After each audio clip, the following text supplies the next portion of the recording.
আসসালামু আলাইকুম এভরিওয়ান। আজকে আমি আপনাদের মাঝে আরেকটি ভিডিও নিয়ে হাজির হয়েছি। ভিডিওটা হলো ফেসবুকে সার্চ হিস্ট্রি কিভাবে ডিলিট করবেন।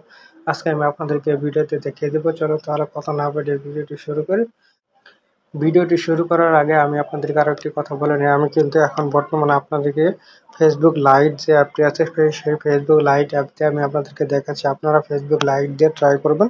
ফোনে অবশ্যই ইন্টারনেট কানেকশন থাকতে হবে। এর জন্য আপনাদেরকে ফেসবুক লাইট অ্যাপে চলে যাবেন। যে এখান থেকে আপনারা যে আইডিতে এরকম সিস্টেমে সার্চ হিস্ট্রি ডিলিট করতে যাচ্ছেন সেই আইডিতে চলে যাবেন। সেই আইডিতে চলে যাওয়ার পর প্রোফাইলে চলে যাবেন।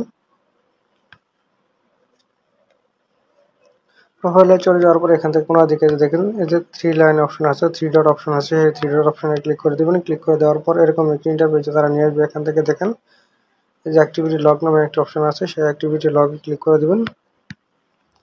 অ্যাক্টিভিটি লগে ক্লিক করে দেওয়ার পর এখান থেকে যে নিচের দিকে যেখানে দেখতে পারবেন যে দেখেন ভিউ অ্যাক্টিভিটি হিস্ট্রি নামে একটা অপশন আছে, সেই ভিউ অ্যাক্টিভিটি হিস্ট্রি নামে অপশনটিতে ক্লিক করে দেবেন। ক্লিক করে দেওয়ার পর আপনাদের সামনে কোনো একটা ইন্টারফেস চলে আসবে। এখানে আপনারা দেখতে পারবেন যে এই আইডিটি দিয়ে কি আপনারা সার্চ করেছেন সবগুলো এখানে কিন্তু চলে আসবে। এখান থেকে এই সার্চ হিস্ট্রিতে আপনি ডিলিট করতে চান, এখান থেকে আপনারা দেখেন জাস্ট এই যে থ্রি ডট অপশন আছে, সেই থ্রি ডট অপশনে ক্লিক করে দেবেন। এখান থেকে থ্রি ডট অপশনে ক্লিক করে দেওয়ার পর নিচের দিকে যে ডিলিট চলে আসে, সেই ডিলিটে ক্লিক করে দেওয়ার সাথে সাথে কিন্তু আপনাদের সেই সার্চ হিস্ট্রিটা ফেসবুক থেকে ডিলিট হয়ে যাবে। এভাবে কিন্তু আপনার Facebook ID search history clear করতে পারবেন। সকলকে ধন্যবাদ সম্পূর্ণ ভিডিওটি দেখার জন্য। ভিডিওটি দেখে যদি আপনাদের ভালো লেগে থাকে এবং নতুন কিছু শিখতে পারেন তাহলে আমার ভিডিওতে একটি লাইক দিয়ে আমার চ্যানেলটি সাবস্ক্রাইব করে পাশে রাখবেন।